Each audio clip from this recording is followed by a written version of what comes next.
ಇಲ್ಲಿ ಒಂದು ಕಿರು ಪರಿಚಯ ಸಸ್ಯದ ಹೆಸರು ಏನಂದರೆ ಇದು ಆಡುಮುಟ್ಟದ ಬಳ್ಳಿ. ಇನ್ನೊಂದು ಕಡೆ ನೇಪಾಳದ ಬಳ್ಳಿ ನೇಪಾಳದ ಗೆಡ್ಡೆ ಅಂತ ಕರೀತಾರೆ.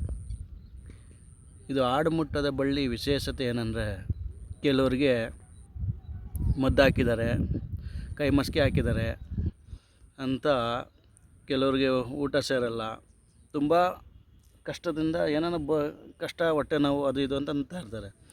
ಅದಕ್ಕೆ ಏನು ಮಾಡಬೇಕಂದ್ರೆ ಇದು ಭಾನುವಾರ ಬೆಳಿಗ್ಗೆ ಬಂದು ಇದನ್ನು ಸಮೂಲ ಅಂದರೆ ಎಲೆ ಬಳ್ಳಿ ಬೇರನ್ನು ತೆಗಿಬಾರ್ದು. ಈ ಸಸ್ಯ ನಶಿಸಿ ಹೋಗ್ತಾಯಿದೆ, ದಯವಿಟ್ಟು ಬೇರು ತೆಗಿಬೇಡಿ. ಇದು ಬಂದು ಈ ಸಮೂಲ ತಗೊಂಡೋಗಿ ನೆರಳಲ್ಲಿ ಒಣಗಿಸ್ಬಿಟ್ಟು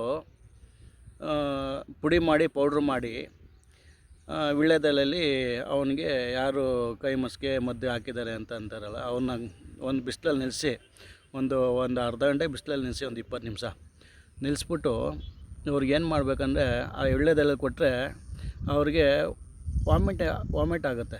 ವಾಮಿಟ್ ಆದ ತಕ್ಷಣ ಅವ್ರಿಗೆ ಒಂದು ಸ್ವಲ್ಪ ಸುಸ್ತಾಗ್ತಾರೆ. ಆಮೇಲೆ ನಂತರ ಒಂದು ಎಳ್ನೀರು ಕೊಟ್ಟಾಗ ಅವರು ಒಂದು ಸ್ವಲ್ಪ ಚೆನ್ನಾಗಿ ಸ್ವಲ್ಪ ಎಲ್ಲ ನೋವು ಅದು ಇದು ಊಟ ಸೇರಿರೋದು ಒಂದು 2 ಸಲ ಕೊಟ್ಟರೆ ಅವರು ಭಾಳ ಕ್ಲಿಯರಾಗಿ ಹೋಗ್ತಾರೆ. ಇದನ್ನು ಮಾತ್ರ ಬೇರು ಸಮೇತ ತೆಗಿಬೇಡಿ ಸ್ನೇಹಿತರೆ. ಇದು ಭಾಳ ಒಳ್ಳೆಯ ಸಸ್ಯ. ಇದು ಆಡುಮುಟ್ಟದ ಬಳ್ಳಿ. ನಮಸ್ತೆ.